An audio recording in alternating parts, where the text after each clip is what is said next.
આણંદની સરદાર પટેલ યુનિવર્સિટીના assistant professor doctor Manish સોલંકીને ન્યાય મળે તેવી માંગ સાથે સમર્થકો મેદાનમાં આવ્યા છે। સમર્થકો અને આગેવાનો દ્વારા યુનિવર્સિટીના કુલપતિને આવેદનપત્ર આપવામાં આવ્યું છે। સાથે તેમને આ સમગ્ર મામલે નિષ્પક્ષ અને પારદર્શક તપાસ થાય તેવી પણ માંગ કરી છે। સરદાર પટેલ યુનિવર્સિટીના કુલપતિને પાઠવાયેલા આવેદનપત્રમાં 18 માર્ચ 2026ની ઘટનાની નિષ્પક્ષ તપાસ કરવાની માંગ કરવામાં આવી છે। આવેદનકર્તાઓએ સીસીટીવી ફૂટેજ જાહેર કરવા, સંબંધિત તપાસ સમિતિના અહેવાલો જાહેર કરવા તેમજ વિદ્યાર્થીઓની રજૂઆત પર થયેલી કાર્યવાહી અંગે સ્પષ્ટતા કરવાની રજૂઆત કરી છે। આવેદનપત્રમાં ડોક્ટર મનીષ સોલંકીની લાંબી શૈક્ષણિક સેવાનો ઉલ્લેખ કરીને તેમને ન્યાય મળે અને સમગ્ર પ્રક્રિયામાં પારદર્શિતા જળવાય તેવી માંગ કરવામાં આવી છે। સાથે જ યુનિવર્સિટી તંત્ર નિષ્પક્ષ રીતે સમગ્ર મામલાની તપાસ કરે તેવી અપેક્ષા વ્યક્ત કરવામાં આવી રહી છે। હાલ યુનિવર્સિટી તરફથી આ તમામ મામલે કોઈ સત્તાવાર નિવેદન જાહેર કરવામાં આવ્યું નથી, તેથી અંતિમ નિષ્કર્ષ તપાસ પૂર્ણ થયા બાદ જ સ્પષ્ટ થશે। શૈક્ષણિક સંસ્થાઓમાં પારદર્શિતા, ન્યાય અને વિશ્વાસ જળવાઈ રહે તે માટે સૌની અપેક્ષા છે। હવે સૌની નજર યુનિવર્સિટી તંત્ર દ્વારા લેવામાં આવતા આગામી નિર્ણય અને તપાસની પ્રક્રિયા પર મંડાયેલી છે। મારું નામ મૃદુલા છે અને અમે અહીંયા 18 તારીખે જે ઘટના થયેલી ડિપાર્ટમેન્ટ ઓફ ઇંગ્લિશમાં સરદાર પટેલ યુનિવર્સિટીમાં, એના માટે અમે અહીંયા ભેગા થયેલી છીએ। કારણ કે જે ઘટના થયેલી એના માટે મેડમ તરફથી જે અપીલ કરવામાં આવી યુનિવર્સિટીને, એના માટે તો તરત મીટિંગ બેસાડેલી ને હજી અત્યારે એનો નિર્ણય પણ એ લોકોએ આપી દીધો છે। પણ એના પછી તે જ દિવસે મેડમે જે દિવસે આપેલી તે જ દિવસે અમે ક્લાસના 34 સ્ટુડન્ટ્સ હતા, એ લોકો જઈને વાઇસ ચાન્સલર સરને અરજી આપેલી કે આવું થયેલું છે અમારા ક્લાસમાં ને આના માટે તમે કાર્યવાહી કરો। એનું અત્યાર સુધી કોઈ પણ નિર્ણય આવ્યો નથી અને સરે પણ અરજી આપેલી છે અને સરના તરફથી પણ હજી સુધી કોઈ મીટિંગ બેસાડેલી નથી। એના માટે અમે અહીંયા ભેગા થયા છીએ। તમારી શું માંગ છે?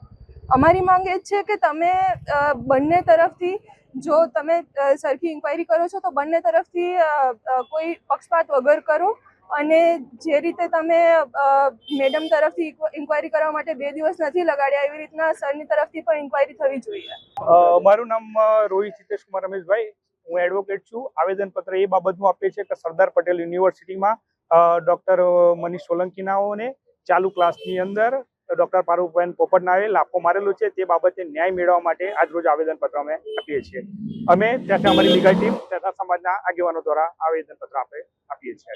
તમારી શું માંગણી છે? અમારી માંગણી એ છે કે જે લાફો માર્યો છે એ લાફા બાબતે યુનિવર્સિટીએ પોતે પણ સ્પષ્ટ કરેલું છે કે અમે નિવૃત્ત ન્યાયાધીશની કમિટી બનાવીશું। એ કમિટી આજ દિન સુધી બનાવેલી છે કે નથી બનાવેલી એ પણ એક પ્રશ્ન થાય છે। કમિટીની કોઈ મીટિંગ બેઠેલી છે? બેઠેલી હોય તો મીડિયા સમક્ષ એનો અહેવાલ જાહેર કરવામાં આવે કે જે લાફો મનીષભાઈને માર્યો છે, મનીષભાઈ એ બાબતની ફરિયાદ આપેલી, એ બાબતનો અહેવાલ જાહેર કરવામાં આવે। સીસીટીવી ફૂટેજ મનીષ સોલંકીનાઓએ માંગ્યા છે તો એ સીસી ફૂટેજ આજ દિન સુધી એમને આપવામાં નથી આવ્યા। આરટીઆઈ પણ માંગવામાં આવેલા છે, કેમ યુનિવર્સિટી આપતી નથી? બીજી માંગણી અમારી એ છે કે આઈસીસી કમિટી એમની વિરુદ્ધમાં જે બેસાડવામાં આવેલી છે એની એમણે 30 મિનિટનો આઈસીસી કમિટીએ કેમ વિડીયો ના જોયો? ફક્ત ને ફક્ત પારુલબેન પોપટનાઓએ જે વિડીયો રજૂ કર્યો છે એ કેમ જોયો છે? એટલે શું યુનિવર્સિટી માત્ર ને માત્ર પારુલબેન પોપટની તરફેણ કરી રહી છે? કેમ એક અનુસૂચિત જાતિના પ્રોફેસર હોય એટલે એમની કાન જાતીય ભેદભાવ રાખવામાં આવી રહેલો છે?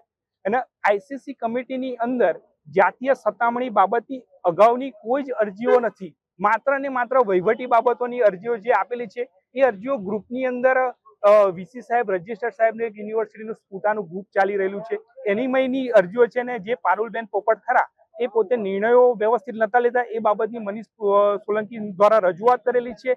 એ બધી અરજીઓનો આધાર બનાવીને એમને આઈસીસી કમિટીમાં રજૂ કરવામાં આવેલી છે। સેક્સ્યુઅલ હેરેસમેન્ટ બાબતની કોઈ જ રજૂઆત એમની એ અરજીઓમાં નથી, તેમ છતાં નજરઅંદાજ કરીને માત્ર અને માત્ર જે આપણે કહીએ છીએ ને કે સગાવાદ વાપરી રહ્યા છે, એવી સગાવાદ વાપરીને અનુસૂચિત જાતિના વ્યક્તિના પ્રોફેસર અને અન્યાય થાય એ હેતુથી એમણે આઈસીસી કમિટીની અંદર અભિપ્રાય અપાવડાવેલો છે। આવેદનપત્ર આપ્યા પછી કોઈ ઠોસ પગલાં લેવાના નહીં આવે તો આગળનો શું કાર્યક્રમ રહેશે? આગળનો કાર્યક્રમ અમારો એ રહેશે કે આવેદનપત્ર આપ્યા પછી પણ જો માંગણી નહીં સંતોષાય અને યુનિવર્સિટીના પ્રોફેસરને ન્યાય નહીં મળે તો આગામી દિવસોની અંદર પ્રશાસન અને તંત્ર તરફથી યોગ્ય પરમિશન લઈ અને યુનિવર્સિટીની આમંત્રણ ઉપવાસ અથવા પ્રતિક ઉપવાસ પર અમે બેસીશું. અને આ બાબતે અમે પૂર્વ સિન્ડિકેટ સભ્ય અલ્પેશ પુરોહિતનો પણ સંપર્ક કર્યો છે. એમને પણ આવેદનપત્ર આપવાના છે અને એ પણ અમારી જોડે જોવાના છે આ મુહિમની અંદર.